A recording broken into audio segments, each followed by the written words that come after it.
Starfield has just dropped its biggest update so far, and when I say biggest, I am not joking. The patch notes for today's update run to almost 8,000 words or 16 pages long, which is almost 4 times as long as the previous biggest update. This huge patch brings some new features, but mostly it brings literally hundreds of bug fixes for the game map issues, gameplay, graphics, outposts, quest ships, and much more. If you've been experiencing a bug in Starfield, then there is a pretty good chance that your issue is mentioned in these gargantuan patch notes. Of course, if you are hoping for loads of new content, then you're going to be disappointed, but it's certainly a big step in the right direction towards getting the game in a better state. Normally for an update video, I would run through the whole patch notes, but in this case, we would be here for weeks. So I'll just skim through them and highlight some of the more interesting ones, as well as the new features that have been added to the game. Fingers crossed we'll see new content added to the game soon, once Bethesda feel like they've got on top of the bug fixing situation. And make sure you drop a comment down below, let me know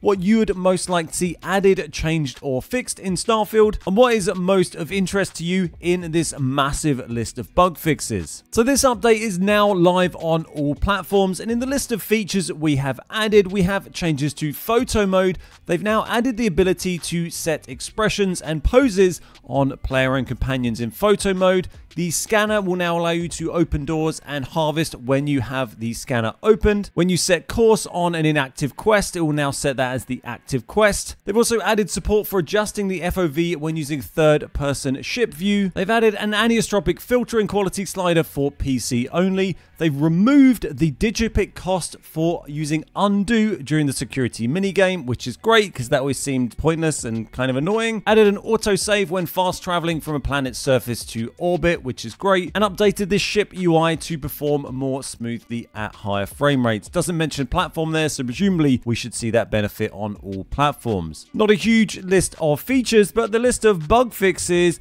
is pretty extensive. As you can see, it absolutely goes on for ages. We will run through these a little bit. There are some for quests in here. I won't go through the quest ones in loads of detail, just in case there's any spoilers you want to avoid. We'll keep the rest of it pretty spoiler free. The first section it lists as art. This is more sort of fixes to the world and physical boundaries and textures and stuff in the world where you could maybe glitch through things, where things would stick through other things. Fixed balloons that were stuck inside of each other on Siren of the Stars, corrected a sign found on the key, fixed a spot where players could become stuck. Lots of stuff like that in here. Fixed an area that allowed players to access New Atlantis ship technicians' vendor chest. This one here is an exploit a lot of us were using very early on that allowed you to access spacesuits through spacesuit cases without having to pick them. Lots of stuff like that for glitching through terrain, whether deliberately or accidentally. And as you can see, there are literally dozens and dozens, if not hundreds, in this section, so we're not going to go through them in huge detail. Floating rocks here we've got fixed, floating trees, flickering bushes, and it really does go on and on. So lots of great stuff in there. Certainly a lot of things that maybe you thought should have been fixed before the game got released, but it is nice to see such a huge amount of stuff being worked on now, at least. Next section we have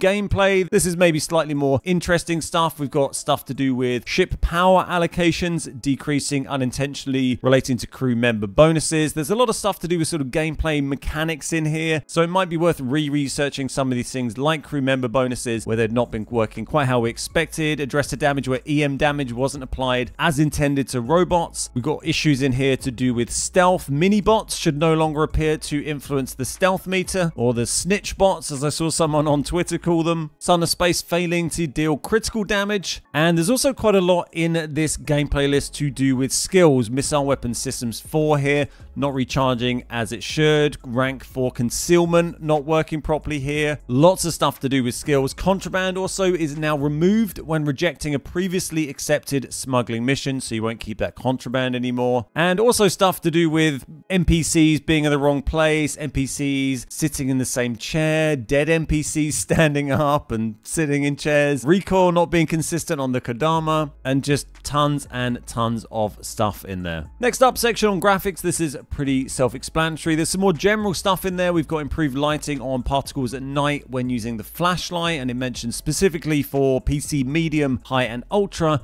and on the Xbox Series X. There's some depth of field visual issues they say they fixed, and then there's a lot of stuff to do with flickering light, incorrect lighting, bloom, bit of stuff to do with screen tearing in here when we have VSync disabled, screen flickering. Pixelating of shadows has been addressed that occur on characters' outfits, and a few bits to do with character bodies, player hair, character hair, stuff like that as well. There's a little section on outposts, which is great to see. They've resolved an issue which would make the workbench appear obstructed. This is one of the major issues that people were finding with outposts. Certainly was the one that I came across most commonly when I was playing this game a lot more, was your workbench would always say it was obstructed. You'd have to reload in order to access it. It says that's fixed now. Items not being displayed on mannequins correctly sounds very useful. Changing the snap distance for storage containers is going to be fun to try out because they were always pretty annoying to place, the way they would quite aggressively snap onto things. If you wanted to place it near another one, you'd have to use a sort of workaround rather than just being able to place it, because it would always try and snap containers to ones that were even quite far away. And also increase the power management robots not really working properly and adding power production to your base. That should now also be fixed. The quest ones I'm not going to go through because, as it mentioned here, there might be spoilers. I don't want to give any spoilers, but there are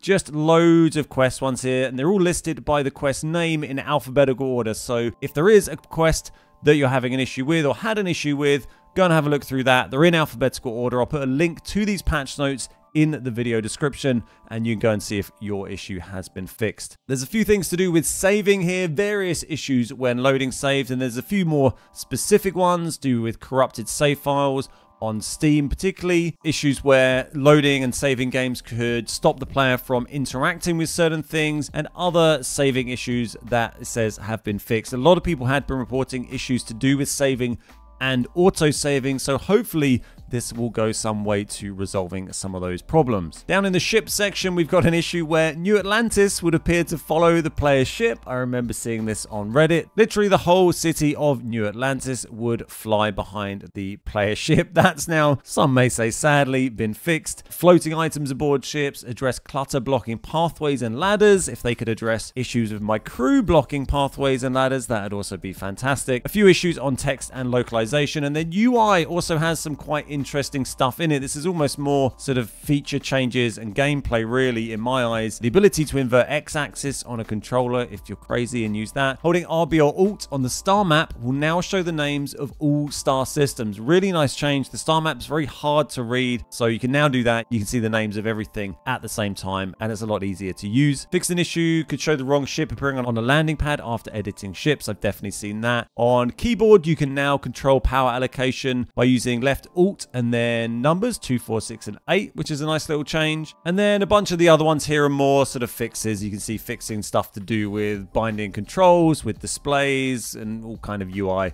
related stuff. The shipbuilder upgrade mode now highlights both positive and negative stat changes. Another useful one, particle beam weapon kills should now increment laser kills in combat stats. So there's all sorts of stuff. It's quite a wide-ranging area, the UI section we have down here. So like I said, there's a bunch of stuff there. There's a lot to go through. I'd be really interested to hear what ones in there you think are of particular interest. I haven't played the game much over the last couple of months, but I played it a bunch over the first 2 months when it first came out, and I will be going back to it at some point. I've been sort of waiting till we get a bigger content update, a DLC update, but it's reassuring to see big changes like this come in, and there are some little bits in here that I'm quite interested to actually see in gameplay themselves that might make the game a bit more fun. So let me know what you find of interest in these patch notes in the comment down below. Like I said, what you think is missing, what you think's great, what you think's bad, and what you'd like to see next. Thanks so much for watching. My name's Ben, we are the Beard Guys, and I'll see you next time.